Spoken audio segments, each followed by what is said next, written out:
Olá,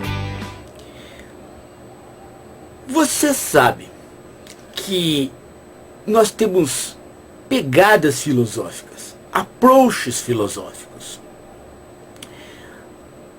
Eu não estou dizendo aqui que nós temos correntes e tendências em filosofia.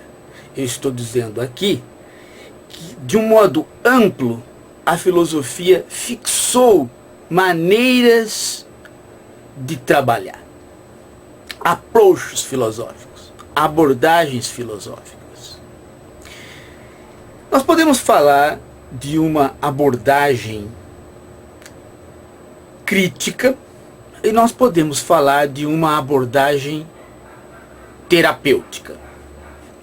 Em geral, os filósofos, nós todos da filosofia, temos uma tendência muito grande em trabalharmos sob o approach, sob a orientação de trabalhar com o approach da filosofia crítica. E temos dificuldade de trabalhar com a filosofia terapêutica. A filosofia terapêutica, ela não resolve problemas. Ela tenta apontar o que seriam pseudo-problemas e tenta então dissolver esses pseudo-problemas, de modo que eles não vão ser resolvidos porque não são problemas, mas vão ser dissolvidos para que a gente possa limpar o lixo do terreno e avançar nesse terreno para novas construções. Agora, a filosofia crítica, ela não faz isso. Ela, inclusive, é uma tendência mais forte, ela tem a ideia de que os problemas filosóficos são efetivamente problemas. E o que ela quer sempre é mostrar o que está, né, não visível como sendo o real, e o que é visível como sendo o não real. Ela tem a tendência de dizer que nós estamos sempre sem enxergar com um véu ou nos olhos físicos ou nos olhos mentais. Seja pelo racionalismo, seja pelo empirismo, a ideia de filosofia crítica é de que algumas pessoas não conseguem enxergar aquilo que os filósofos deverão mostrar. Há coisas por detrás. Eu não estou dizendo que uma abordagem é melhor do que a outra, mas estou dizendo que é necessário distinguir isto.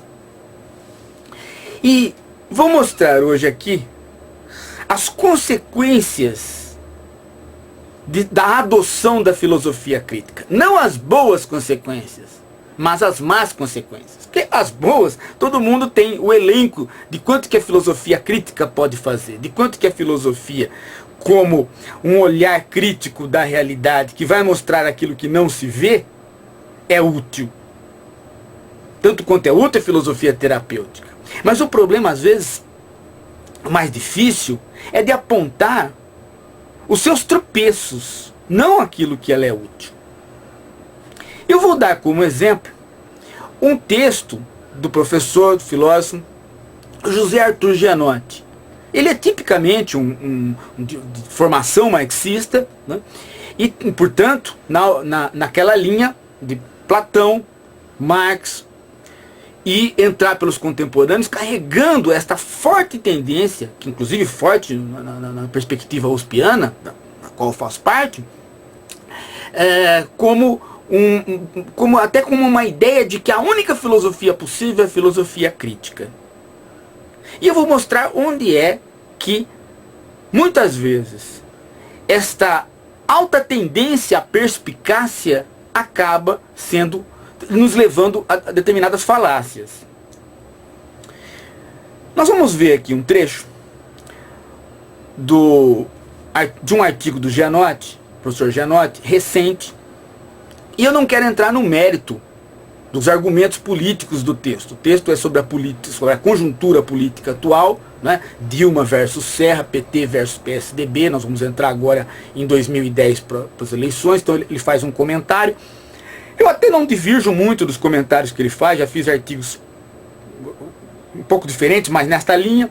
Mas a questão não é esta. A questão é que no final ele mostra o approach, ele mostra a abordagem crítica a qual ele está afiliado, e é aí que a situação é boa como exemplo para nós mostrarmos os pés de barro que muitas vezes a filosofia crítica se envolve. Vem comigo aqui para o jornal Estadão Online e nós vamos atinar aqui para o artigo do professor. Vem aqui.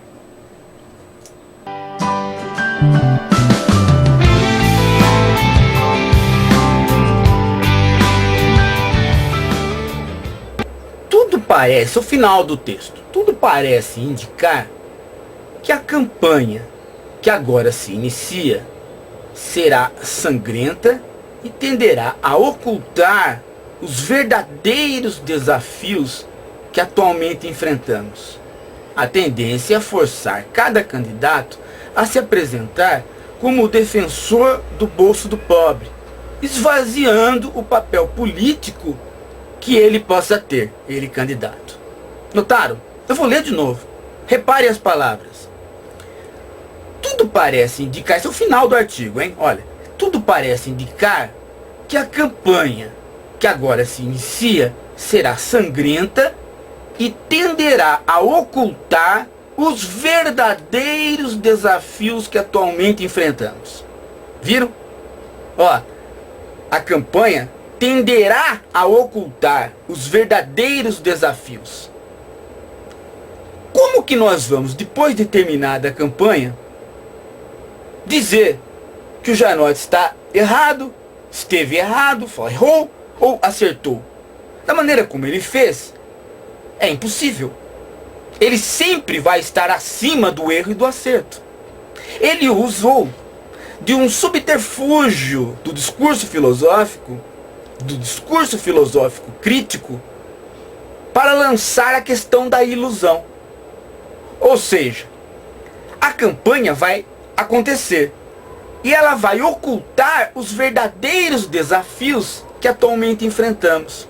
Mas quais são os verdadeiros desafios que atualmente enfrentamos? Ele não diz. Ok? Então, seja lá o que for que possa ocorrer, sempre ele vai poder dizer no final que nós não enxergamos os verdadeiros desafios e fomos iludidos pela campanha que ocultou esses verdadeiros desafios. Ó, vou ler de novo. Ó.